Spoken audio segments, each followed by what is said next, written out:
আসসালামু আলাইকুম। সুপ্রিয় শিক্ষার্থীরা, কেমন আছো? সকলে আশা করি ভালোই আছো।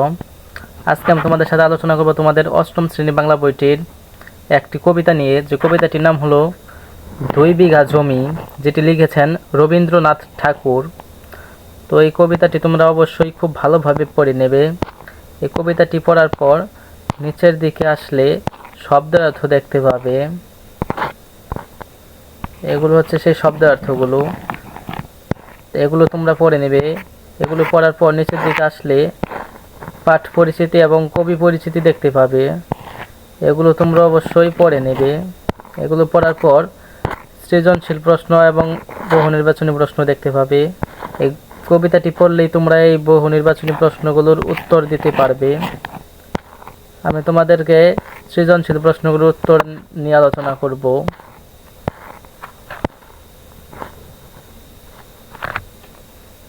তো কবিতাটি পড়ার পর নিচের দিকে আসলে এই সৃজনশীল প্রশ্নটি দেখতে পাবে। এখানে একটি উদ্দীপক দেওয়া হয়েছে। এই উদ্দীপকটি পড়ে এখানে 4টি সৃজনশীল প্রশ্ন দেওয়া হয়েছে। এই 4টি প্রশ্নের উত্তর তোমাদেরকে দিতে হবে। এখানে ক নম্বর প্রশ্নটি বলা হয়েছে, রবীন্দ্রনাথ ঠাকুর কত খ্রিস্টাব্দে নোবেল পুরস্কার পান? এরকম আরও 3টি প্রশ্ন রয়েছে। তাহলে চলো এই প্রশ্নগুলোর উত্তরগুলো দেখে নেওয়া যাক। সুপ্রিয় শিক্ষার্থীরা, এগুলো হচ্ছে সেই প্রশ্নগুলোর উত্তর। ক নম্বর প্রশ্নটির উত্তর হচ্ছে, রবীন্দ্রনাথ ঠাকুর 1913 খ্রিস্টাব্দে নোবেল পুরস্কার পান। তারপরে প্রশ্নের উত্তর, রাজার হস্ত করে সমস্ত কাঙালের ধন চুরি বলতে বোঝানো হয়েছে বিত্তবান লোকের প্রচুর সম্পদ থাকার পরও তারা দরিদ্রের শেষ সম্বলটুকু কেড়ে নেয়। ধনী ব্যক্তিরা কখনো অল্পে তৃপ্ত হয় না, আরও সম্পদের লোভে তারা সবকিছু করতে পারে।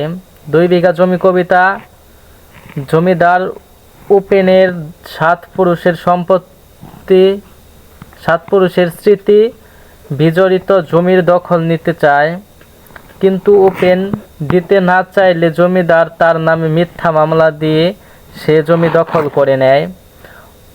অর্থাৎ যার অনেক আছে সে আরও চায়। উপযুক্ত উদ্ধৃতির মধ্য দিয়ে এ কথাই বোঝানো হয়েছে। তারপর প্রশ্নটির উত্তর হচ্ছে, ক হাউজিং সোসাইটির কার্যক্রমে 2 বিঘা জমি কবিতার বাবু সাহেব চরিত্রের শোষক মানসিকতার দিকটি ফুটে উঠেছে। আমাদের সমাজে সবলেরা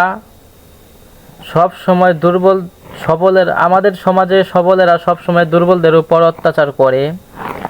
এটাই যেন সমাজের নিয়ম হয়ে দাঁড়িয়েছে।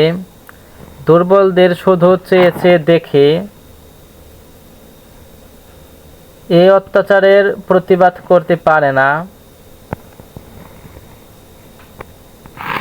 উদ্দীপকে মতিন মিয়ার ছোট একটা চায়ের দোকানের পাশেই গড়ে উঠেছে কো হাউজিং সোসাইটির বিশালাকার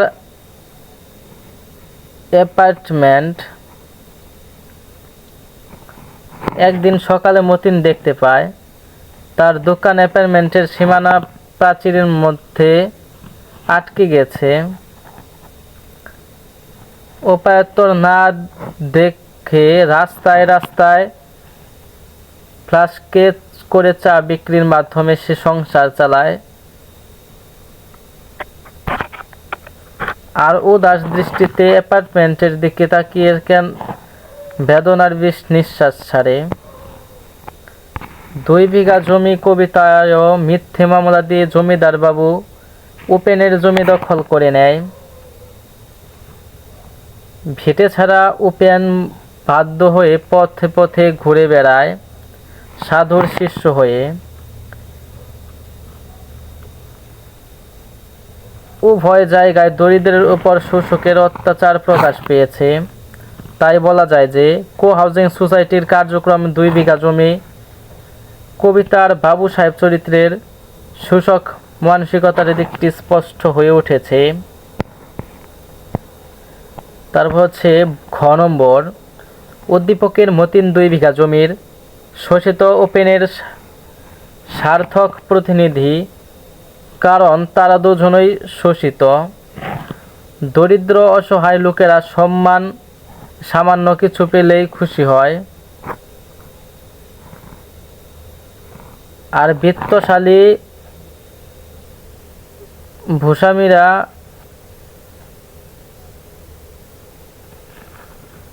যে সম্পদ আছে তার পরিমাণ আরও বৃদ্ধি করতে চায়, এমনকি গরিবের শেষ সম্বলটুকু কেড়ে নিতেও তারা দ্বিধা করে না। উদ্দীপকের মতিনের ছোট চায়ের দোকানের পাশেই গড়ে উঠেছে কো হাউজিং সোসাইটির বিশালাকার অ্যাপার্টমেন্ট। একদিন সকালে সে দেখে তার দোকানটি অ্যাপার্টমেন্টের সীমানা প্রাচীরের মধ্যে আটকে গেছে। মতিন বুঝতে পারে যে তার পক্ষে তার কিছুই করার নেই। তার এতদিনের সম্বল হাতছাড়া হয়। এ শোষণের পরিণতিতে সে ফ্লাস্কে করে চা নিয়ে রাস্তায় নামে। 2 বিঘা জমি কবিতারও প্রকাশ পেয়েছে শোষক ও শোষিতর কথা। সমাজে এক শ্রেণীর লুটেরা ধৃষ্টধন প্রবল প্রতাপ নিয়ে বাস করে। সাধারণত মানুষের সম্পদ লুট করে তারা সম্পদশালী হয়। কবিতার দরিদ্র কৃষক উপেন ঋণের দায়ে সব হারিয়েছে।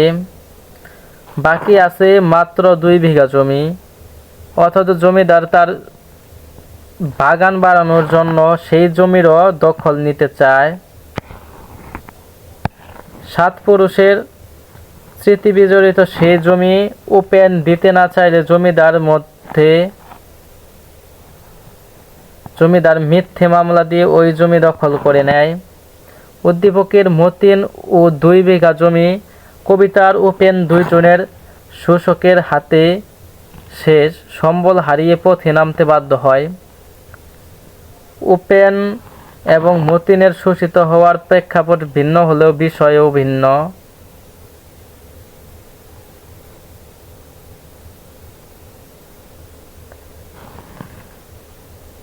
কাজেই একথা নির্দ্বিধায় বলতে পারি যে উদ্দীপকের মতিন 2 বিঘা জমি কবিতার শোষিত উপেনের সার্থক প্রতিনিধি। তো সুপ্রিয় শিক্ষার্থীরা, আজকে ক্লাসটি এ পর্যন্তই। পরবর্তী ক্লাসটিতে আমরা অন্য কোনো কবিতা নিয়ে আলোচনা করব। তাই পরের ক্লাসটির আমন্ত্রণ জানিয়ে আজকে ক্লাসটি এখানেই শেষ করছি।